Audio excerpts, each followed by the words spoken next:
അത് B J പിയുടെ പ്രചരണം എങ്ങോട്ടാ പോകണമെന്ന് അവർക്ക് തന്നെ അറിയാൻ പാടില്ല. അവരെന്താ പറയണമെന്ന് അവർക്ക് തന്നെ അറിയാൻ പാടില്ല. അവർ മത്സരിക്കുന്ന പോലുമില്ല. ശരിക്കും അവർ CPM ആയിട്ടുള്ള ധാരണയിലാണ്.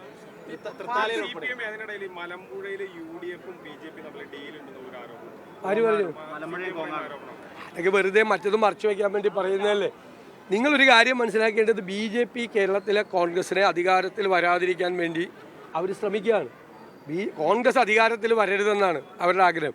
കോൺഗ്രസിന് ഇന്ത്യയിൽ ഒരു സംസ്ഥാനം കൂടി അധികാരത്തിൽ ഉണ്ടാകരുത് എന്നാണ് അവരുടെ ലക്ഷ്യം. അതുകൊണ്ടാണ് അവർ CPM-ആയിട്ട് ധാരണ ഉണ്ടാക്കിയിരിക്കുന്നത്. എല്ലാ കാര്യത്തിലും ധാരണയല്ലേ.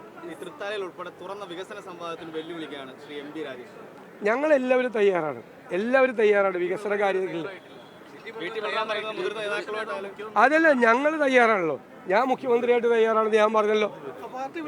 ഉദാഹരണം, 1,10,000 കോടി രൂപ കിഫ്ബി ചെലവഴിച്ചെന്ന് പറഞ്ഞ് കള്ളപ്രചരണോ? 38,666 കോടിയെ ചെലവാക്കിയിട്ടുള്ളൂ. അത് തന്നെ ബജറ്റിലെ പൈസയാണ്.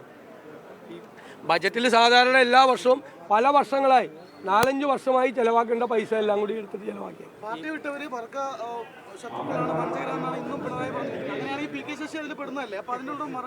അല്ല, അതിന്റെ മറുപടി എന്ന് വെച്ച് കഴിഞ്ഞാൽ, പാർട്ടി വിട്ടവരെയും പാർട്ടിയിൽ ചോദ്യം ചെയ്യുന്നവരെയും വർഗവഞ്ചകരെന്നും കുലംകുത്തി എന്ന് പറയുകയും അവരെ 52 വെട്ടുവെട്ടി കൊല്ലുകയും ചെയ്യുന്ന പാർട്ടിയാണ് CPM.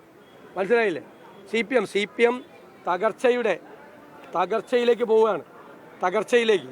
ഇത്രമാത്രം CPM നേതാക്കന്മാരും പ്രവർത്തകരും ഒരുമിച്ച് പാർട്ടി വിട്ട ഒരു കാലം കേരളത്തിലുണ്ടായിട്ടില്ല. ഈ സാധാരണ മുന്നണികളാണ് ഈ പല വാഗ്ദാനങ്ങളും കൊടുക്കുക, പ്രകടന പത്രിക വഴിയും അല്ലാതെ ഒക്കെ. ഇപ്പൊ പാലക്കാട്ടെ BJP സ്ഥാനാർത്ഥി പക്ഷേ എല്ലാ വനിതകൾക്കും 1,500 രൂപ എല്ലാ മാസവും കൊടുക്കുന്നത് പ്രഖ്യാപിച്ചിട്ടുണ്ട്.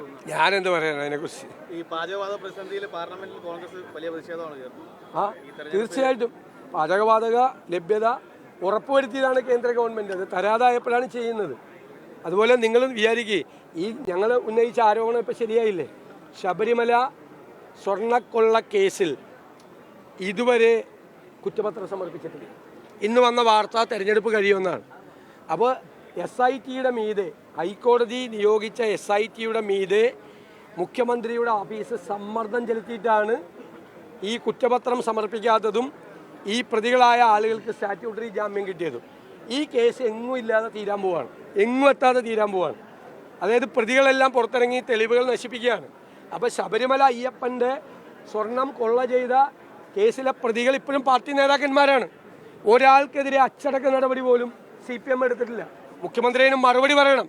അയ്യപ്പൻ്റെ സ്വർണം കൊള്ള ചെയ്ത CPM നേതാക്കൾക്കെതിരായി ആ പാർട്ടി ഒരു അച്ചടക്ക നടപടി പോലും എടുത്തിട്ടില്ല. മാത്രമല്ല, ഗവൺമെൻറ് അവർക്ക് കുടപിടിച്ചു കൊടുക്കുകയാണ്. അയ്യപ്പൻ്റെ സ്വർണം കെട്ടവരെ സംരക്ഷിക്കുകയാണ് പിണറായി വിജയൻ. അതിന് മറുപടി പറയണം.